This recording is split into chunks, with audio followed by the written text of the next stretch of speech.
Recording. So welcome to CSC239. I hope you had a great Labor Day weekend. And today we're going to review the assessment items from our module, your first attempt of the Module 1 assessment. And what we'll do is go ahead and run an item analysis on this. And then we'll talk about how to reconcile any gaps in understanding, any mistakes that were made on the assessment items. We will close out the session earlier today, just to give you time to work the reconciliation. So I will post the reconciliation and it'll appear right here above. It'll appear right here where you see the assessment now. And all you'll do is read the same information I'm about to show you and give to you. And then open up a Word document and go ahead and reconcile any errors. We'll go ahead and post the second version of the Module 1 assessment over the weekend so that you can complete a second attempt, a final attempt. But you want to do that after you reconcile your mistakes, okay? So if we go ahead and perform an item analysis and run an item analysis using Blackboard. What it's going to do here is it's going to create some interesting metrics to show us how people did and what they did. And what I'll do here is take the average score column and we'll start with the items that caused the most problems. So if you see the lowest average score, on the screen, those are the items in the assessment that pose the greatest challenge for students. And we'll work our way down to the items where very few students had any problems at the very bottom. So if you see that, that this was multiple choice, you could get up to 1/4 of a point and all students achieved 1/4 of a point. It can't calculate whether or not students where it has to do with the metrics. So it's going to calculate whether or not the questions are fair as opposed to poorly worded questions. And because we take the approach that we want people to master certain concepts because we're doing mastery learning, sometimes the algorithm that Blackboard uses can get a little off about the discrimination of whether a question is good or bad. It'll flag a question for being bad if all students answer it correctly and they all answer in the same way with the same correct answers.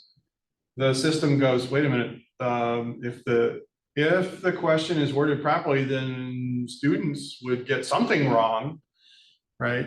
And not if we've gone over something and then dug deeper and wanted you to master the concept. So there are times where things are just not that simple. What's a greater interest is the difficulty. So the algorithm for difficulty works pretty good. We don't want too many easy questions. We don't want too many hard questions. We want mostly questions that are medium in difficulty, right? They're average in difficulty. Not too hard, not too easy, but medium. So we want to see most of our questions spread out that way. There were 7 students, all 7 students in the class completed the assessment, the first attempt, right? And let's look at there were 16 possible questions. One of them or 2 of them were extra credit, right? And the total score was 5 points. Right, so if you blew this up and you didn't get anything right, then the highest possible score you can get in the course is a 95. But we didn't have that problem. The average score was a 2.93, just a little less than 3. So on a 5-point scale, that's like a 60, right? It's about a 60. Well, we would want the average score to be more like 70, because that's like a C on the first attempt. But that's okay. The good news is, we're going to go over the items that pose the greatest challenge, and we'll walk through that now, and then we'll show you how to correct those errors And then you'll take another whack at this with the final version of the Module 1 assessment. Are there any questions before we begin? So hearing none, there is a question, multiple answer questions are worth more than multiple choice questions. So a multiple answer question is one where more than one choice could be correct. And so it's a checkbox instead of a radio button where you can only select one. Students don't like these, but the reason, and I just thought I would share this, the reason that we have multiple answer items is because they're often based on complex scenarios. And if you have to take certification exams, if you're part of a technology degree program, a computer science degree program, if you want to get a developer certification, you'll take a certification exam. Most of those items are multi-answer. So we want you to get comfortable doing that. The good news is you can figure out what went wrong and then fix it, and then the score on it is better. So if I look at this multi-answer question, it reads, before planning to use a virtual system like the PG Book VM provided by the textbook author and MIT Press, what critical steps must be taken before importing the virtual appliance file? And here it said the answers that should have been selected read, the personal technology used to run the virtual system must be optimized. Now, out of 7 students, 4 selected that answer, so that's good. But one of the boomerangs with multi-answer is that if somebody just checks all the boxes and you're not supposed to, you actually lose points if you select an answer for multi-answer that's not supposed to be selected, okay? So we'll talk about that in the reconciliation. The other option that's supposed to have been selected was virtual options such as VT-X must be enabled in the BIOS or the system startup. So this is one thing that oftentimes is not enabled. You download the virtual appliance, it doesn't load or run. And that's one of the first things you should check. Now, the other item that some students answered, it said the boot order for the host system must be changed so the VM virtual hard disk loads first. No, the host hardware, the host system, the physical system has to boot first in order to load the virtualization platform to load VirtualBox. It's only after VirtualBox is loaded that you can start up a virtual machine, right? So that was a trick question. The virtual hard disk creation option must be set to dynamic to allow more space. Usually you don't want to set the disk to dynamic. You want to set it to fixed. We'll go into that in more detail later in the course, but basically that's a bogus answer.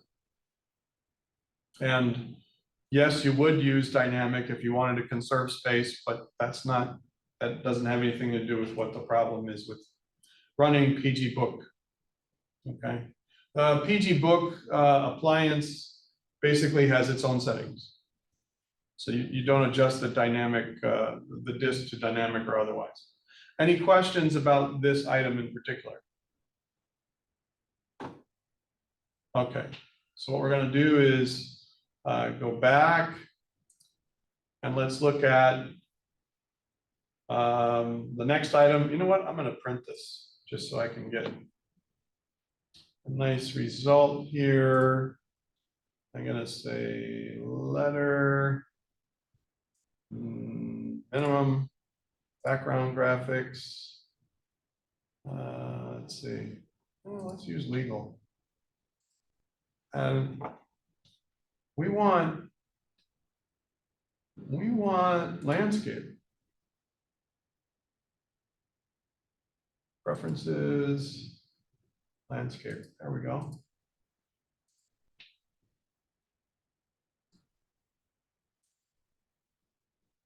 Yeah, item analysis. Okay, so I just printed a copy of this for future reference. Moving right along, single letter variables. This is a true false item. The question reads, among those who perform scientific computing For professional research, it is both a common and recommended practice to use simple single letter variables, non-descriptive variable names, to allow better clarity during debugging and validation of outcomes. No, that's the reverse of what we've stated.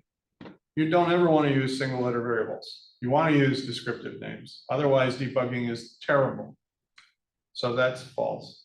Okay. Any questions about this item? Moving right along.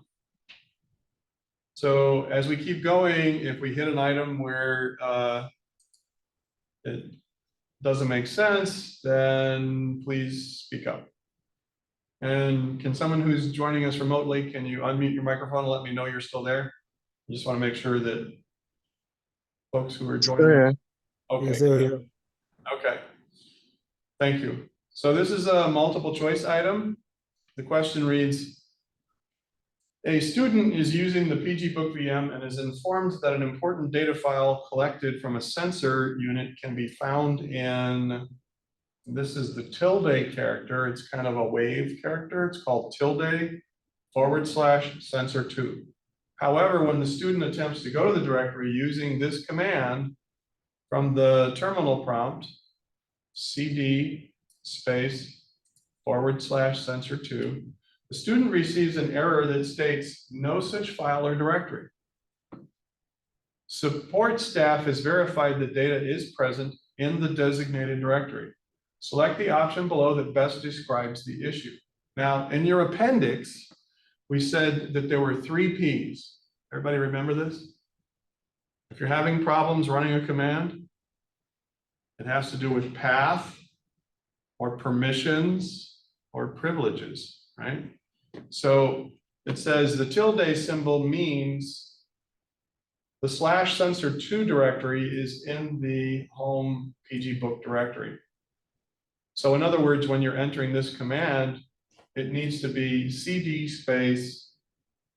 /home/PG book /sensor2, right?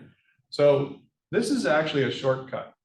And if you don't understand what it means, you can type that command, and if you don't know your home directory and include it, that's a shortcut for including your home directory.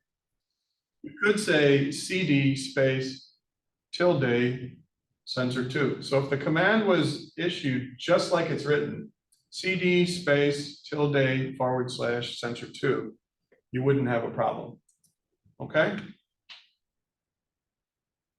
Now the other items that a student selected was the tilde symbol means the /sensor2 is in the root directory. No, the tilde is a substitution, a 1-character substitution for the home directory.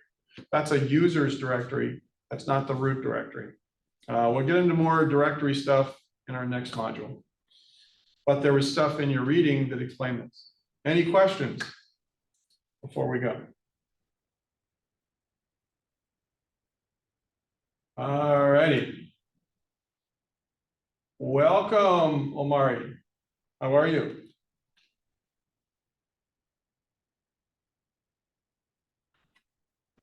I'm good, Professor. Glad you could join us. So we're going over the assessment items. And the 4th item that posed a challenge for students reads, you are directed to conduct a series of experiments to estimate and then measure the volumes of water vapor, steam in liters. So liters is a measure of volume.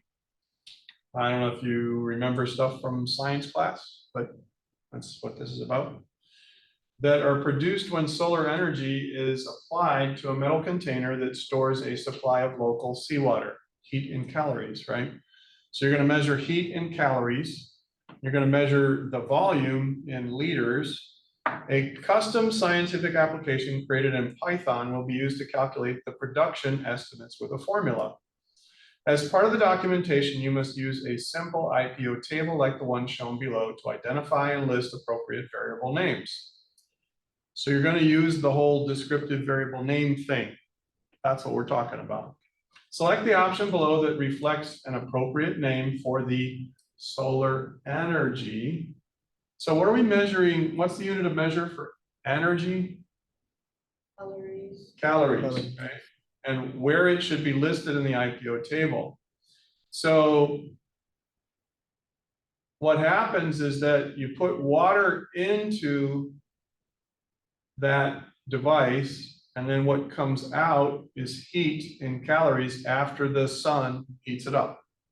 So is the heat input or output?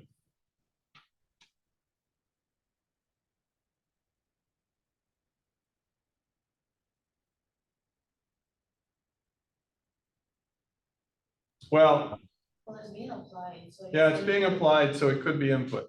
Yeah, it's being applied, so it could be input. That's right. My bad. Yeah, Sometimes it's easy to get flipped around, right? So in order to get steam, yeah, let me back up the truck. In order to get steam out, you have to put heat in, and it turns the water into vapor. That's what's going on here. So sometimes you got to think things through a little bit. It also helps to draw a diagram sometimes, okay? So it would be in the input column, and it would be something that has to do with calories. The only thing that I see here, it's on the left column. This is calories liters or calories solar, right? So this is a better, this is solar heat is what it's measuring, not volume heat. That doesn't make any sense. So this is a better choice right here. INT means whole numbers, calories means heat, solar is the type of heat that's being collected, right? So that's better than, and nobody fell for this one. So basically this could have been the other one that threw people. Others put liter steam, and it's in the right column. Well, that is true. That's an output. But the question is asking about solar energy, not steam. So if the question there said liters of steam, then we'd be talking about this last answer. Does that make sense? Okay. Moving right along. So this is another multiple choice item that posed a challenge for many students. It's a multiple choice, so that you pick one answer. One of the most neglected steps in writing a custom scientific application is development and definition of the simple logic required, right? So this is something we talked about in class more than once. Conditions that can be tested on the most basic level, there will be conditions that can be tested as true or false. That's what we mean by a logical condition, okay? And quite often when we're sitting down thinking, okay, I'm going to compute something, if there is no logical condition required, then you don't put one in there. But quite often, if there's a decision that has to be made, right? We can do part of the calculations, but the rest of it doesn't work, and that's because the logic is missing. So in simple terms, logic it's the ability to test for a given condition where the answer is either yes or no, true or false, right? So that's the only appropriate answer. The other answers are bogus answers. So this one says outputs that require the process of inputs provided with sequential and repetitive statements. Yeah, that's just a gibberish answer.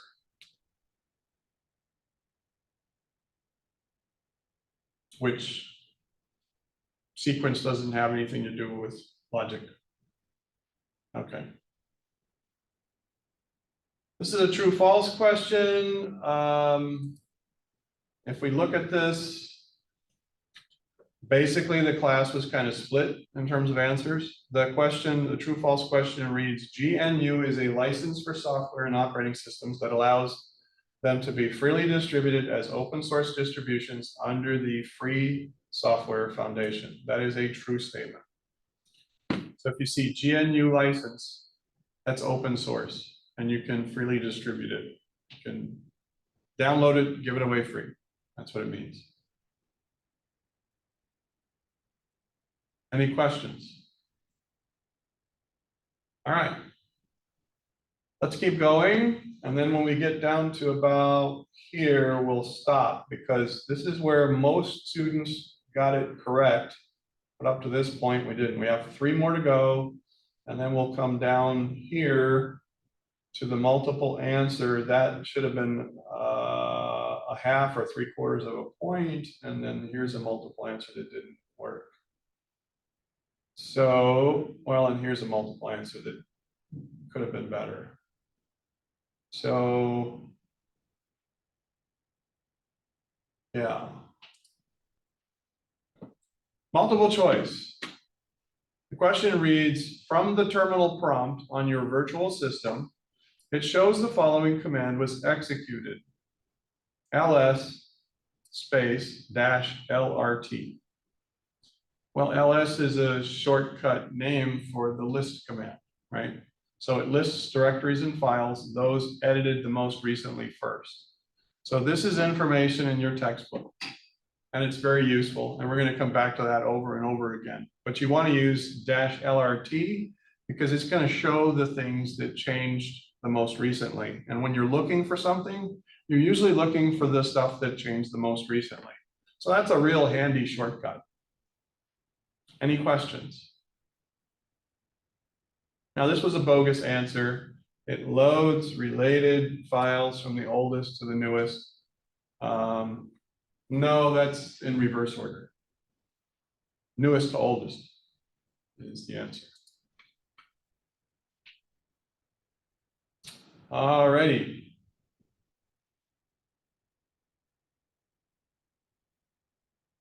Our next challenge item was a multiple choice item that reads a very large data table. That's the topic. It says, for a given scientific computing application scenario, you notice that all the important experimental data is organized by one of your peers into a single very large data table. That's called a flat data table.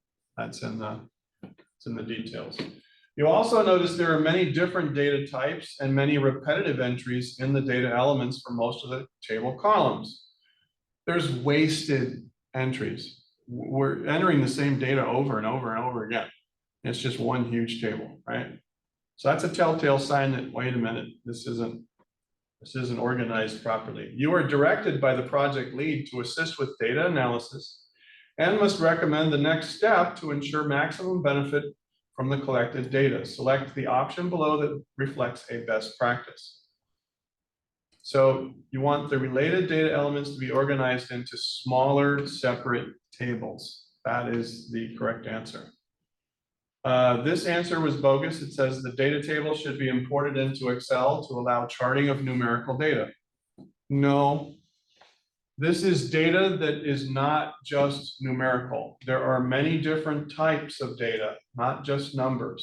That is why this answer is incorrect.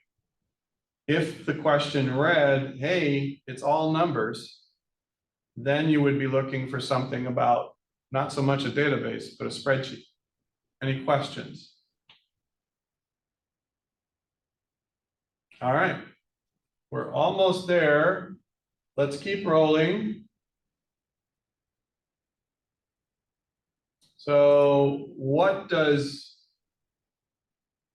here it says, what does this symbol mean? A lab partner draws a quick diagram to organize experimental data from the study of killer whales into database tables. See image B below. That's this image. That's in your study guide, right? The table names are listed at the top with field names listed below. So this is the ORCA table, this is the citing table, and these are the field names in the tables. An arrow is drawn from a field in the ORCA table on the left to a field in the citing table on the right. Hint, the one and the symbol that looks like a sideways 8 are significant. That means that's what you're going to pay attention to. Select the option below that best reflects the meaning of this diagram. And basically, if you look at all the other options, this is the one that's the best answer. A specific ORCA can be cited on many occasions a one-to-many relationship between the tables, right? So you have a single ORCA with the identifying information in the one table.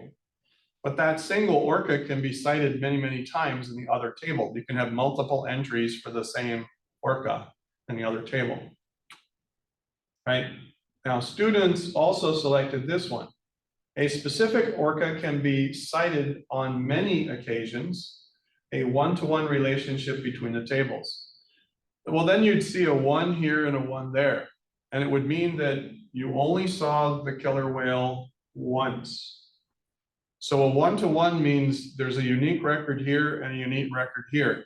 And there's no duplicates, which means that one killer whale, there was only one sighting.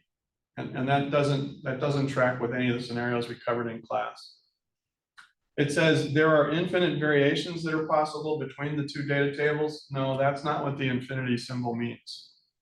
But it is a bogus answer that makes sense, because we talked about how this symbol means infinity. And what it's really talking about is many entries, right? So you can have one entry here and many entries there, one to many. And that's also written out in your study guide. Any questions about this? All right, so we're finished with the initial series. What we need to do now is focus on this multiple answer, and this multiple answer, and then we're done. So multiple answers, again, are a little trickier because there could be a second option. Usually when you see a multi-answer question, you can normally assume that there is more than one correct answer. But that is not always the case. Sometimes I'll try to throw people. The other thing that's really bad to do with multi-answer, avoid the temptation to go, oh, well, any of these can be true. So you check all of them. For every one that you shouldn't have selected, you lose points. So you can actually be in the hole if you do that. I've seen some students do that, and it's just not a good thing to do, okay? So the multi-answer question is about coding statement differences.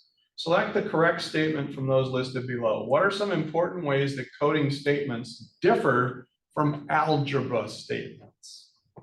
We called this out intentionally. We said you have to unlearn when you look at the equal sign in algebra is not the equal sign in a coding statement, right? The equal symbol is an assignment operator and does not signify equivalence. It's actually a double equal sign. So if you have a double equal sign, you say B equal, you're saying, okay, B is equal to 3. That's the only way that the equal sign comes even close to what's going on in an algebra statement. Statements are read from the right to the left when an assignment operator is used. So whenever you see an equal symbol, that's the assignment operator. You should be reading from the right-hand side to the left, okay? Some students answered variables are used to store a given value. That is true, but that's true for algebra and for programming statements. That's not how they differ. That's how they're the same. So that's why you would not pick this answer. Does that make sense? Okay, and then it says variables are best identified using a single letter. No. You never, ever, ever use a single letter with a variable. Just don't. And yes, you'll be watching experts do the same thing all the time, and it's a bad practice. So that's one thing they shouldn't be doing if they're demonstrating properly. Let's look at the last two multi-answer items. This one reads, select the correct statement from those listed below. Data elements are organized into data sets or database tables. Select the statement below that express essential concepts correctly and accurately. The columns of the database table are called fields. The rows of the database table are called records or tuples. It's not rows and columns. If you hear the words rows or columns, we're talking about a spreadsheet, okay? Any questions? Last item. In this multi-answer question, it says, at the most essential level, a researchers must know how to collect, this is part of a definition. This was literally in the front of your textbook, and then it was called out in your study guide. Researchers have to be able to know how to collect, organize, and analyze data and perform calculations and present findings clearly. That's right from the statement. These others are bogus answers. This one says derive algorithms from the output patterns rendered by data analysis. Yeah, that's a higher level skill, but that's not the heart of what we're doing in scientific computing. That's one of the things we can do as an advanced skill, but it's not at a basic or most essential level, okay? When you do this, gosh, you're good, and it's quite a process, and we'll get into that in later modules. Okay, how do you reconcile the mistakes? Let's pretend that here, that you answered true. What you will do is you will, on your screen, by the way, the order is all different. So as one of the things I want to call out to you is that this recording shows the order that the assessment items were created. But when you take the assessment, the order is sorted randomly. So when I'm referring to it as, you know, this item or that item, I want you to notice I'm not referring to item number 16 or item number 8, because on your screen it's different. So what you're going to do is you're going to say, you're going to have numbers on your screen, right? So you can say, but in every case, reconciling a mistake is very simple. And we want to keep it as simple and as painless as possible. Reconciling an error is not about you describing or explaining why you picked the wrong answer. Just don't do that. I'm going to say that again. When you reconcile your errors on an assessment, don't take any mental energy to type out and write out why you got it wrong. We don't want to hear that, and we don't want you to dwell on that. The only thing we want you to do, and this is kind of tricky, we're all about copying and pasting. You can't do that. So what we want you to do is to state the question, type it out. When you type it out, your brain is processing the question so that it's registering on a different level. And then after you've typed out the question, you type out the answer that should have been selected, or you state, this answer should have been avoided. You know, so if you chose extra answers on multi-answer, that's the only case where you say, I should have left this answer unchecked, right? So you're gonna basically state the item that was incorrect, and if it's multi-answer and you should have left it unchecked, you'll type out the words of the answer, and then underneath you'll put, this was not correct, or I should not have selected this. That's the only thing that you're going to do where you're explaining an answer choice that was wrong. We don't want you to go through the mental process of how you were tricked or by the question, right? That's just too tedious. All you do is type out the question and type out the words of the answer. I should have chosen true, blah, blah, blah, blah, or I should have chosen B and then blah, blah, blah, blah, blah. Now, if you put, I should have picked D, and that's all you put, you won't get credit for the reconciliation. You type out the words of the answer that you should have remembered. Because you're doing it with your fingers, that's called tactile kinesthetic. You'll remember. One thing to avoid when you reconcile is copying and pasting. If you copy and paste, copy and paste, copy and paste, that's mechanical, and you're not you're not thinking about the words. So typing it out, it's a little tedious, but you'll get faster at typing. You can also use your own words. You don't have to type out all these words. So what's a shorter way of doing this? You could say, among those who perform, it is both a common and recommended process. So you can say this, you can say, the question states, it is recommended to use single letter variable names, single letter names for variables